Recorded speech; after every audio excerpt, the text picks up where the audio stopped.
Bonjour Sandra, comment vas-tu? Ça va bien, toi? Ça va bien, merci. Merci de me rejoindre aujourd'hui pour ce podcast HVF. Alors tout d'abord, je voulais te féliciter pour ta récente promotion à titre de coordonnatrice au crédit et à la facturation. Donc, un nouveau poste pour toi qui a été annoncé dernièrement. Alors, j'avais quelques petites questions pour toi aujourd'hui. Tout d'abord, est-ce que tu pourrais un petit peu me parler de ton poste chez AGF, justement par rapport à tes nouvelles responsabilités aussi, et puis un petit peu en gros, quel genre de service offre ton département? Oui, en fait, notre département de facturation supporte les techniciens chargés de projet pour l'élaboration des demandes de paiement mensuelles auprès de leurs clients. Donc, pour ce faire, nous, on analyse les quantités d'acier livrées sur un projet, on les comptabilise. Ensuite, on discute avec les chargés de projet pour établir un avancement des travaux. On les soumet aux clients pour finalement en faire la facturation. De plus, chaque personne de notre équipe doit connaître les modalités de paiement de chacun des projets puisque c'est nous qui devons aussi en faire le recouvrement. C'est sûr que mon rôle, moi, en tant que coordonnatrice, c'est m'assurer du bon déroulement de ce processus en offrant évidemment mon soutien et des outils nécessaires à l'équipe. Dans certains cas, malheureusement, il y a certains projets qui deviennent litigieux. Donc, à ce moment-là, moi, je les prends en charge et j'organise une fois par mois avec la direction des rencontres de crédit. Donc, c'est lors de ces rencontres-là que nous parlons des projets litigieux et aussi, c'est à ce moment-là qu'on prend certaines décisions sur les actions à prendre sur ces projets-là. Donc, en résumé, là, notre équipe, c'est vraiment nous qui s'assurons que tous les biens et services d'ACAGF soient facturés et qu'ils nous soient payés. Super. Donc, c'est vraiment un travail aussi très collaboratif, puis en synergie un peu avec l'équipe des chargés de projet, comme tu le disais. Peut-être parfois aussi un peu avec le département légal, j'imagine, pour les parties litigieuses. Donc, vous êtes vraiment, vous coordonnez pas mal avec d'autres équipes. Oui. Super. Alors, toi, ça fait 4 ans que tu travailles chez AGF.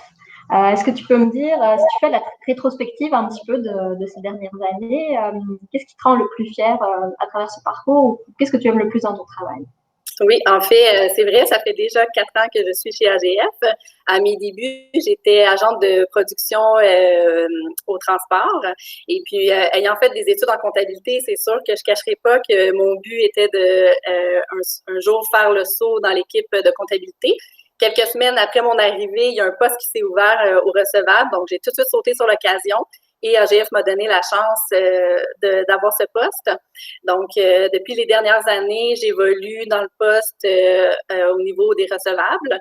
Et ce que j'ai le plus apprécié, en fait, c'est que j'ai pas seulement moi-même évolué dans ce poste-là, mais j'ai fait évoluer le département aussi.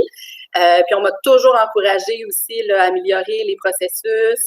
Par exemple, on a revu en fait là, le processus complet de facturation avec l'aide de Kenneth là, et ses fameux fichiers Excel. Donc, ceci nous a permis de recouvrir nos sommes beaucoup plus rapidement et de traiter les problèmes en amont et non à la fin du projet.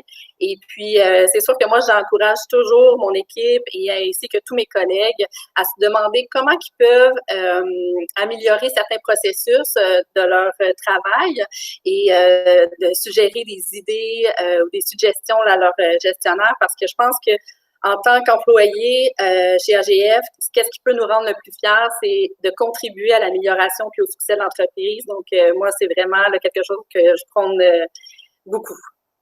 Ah, c'est super, bon, cette capacité que tu as eue à évoluer, puis comme tu dis aussi à grandir toi, mais à faire grandir la compagnie à travers ton poste également. Donc, une belle opportunité. Alors, pour terminer, je pense que tu voulais me parler d'une cause qui te tient particulièrement à cœur, comme on sait qu'on a la Fondation Groupe AGF qui nous aide beaucoup à organiser des levées de fonds pour des organismes qui nous tiennent à cœur. Toi, est-ce qu'il y avait une cause spécifique dont tu voulais nous parler aujourd'hui? Oui, ben en fait, je crois sincèrement que toutes les causes et les fondations sont importantes.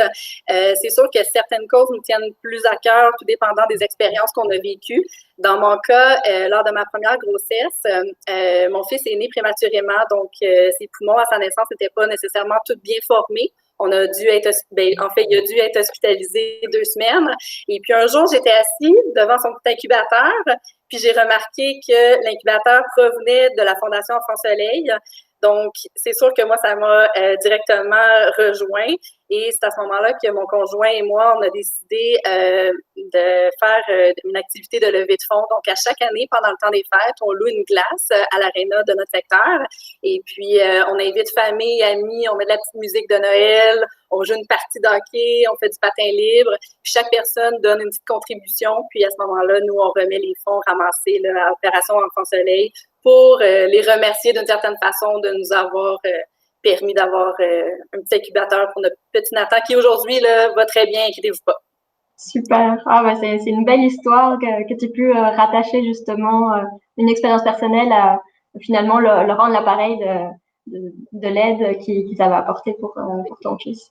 Ah, bah, merci beaucoup de nous avoir partagé tout ça aujourd'hui. Puis je te souhaite une belle continuation et encore beaucoup de belles années chez AG. Merci beaucoup, c'est gentil. Bye.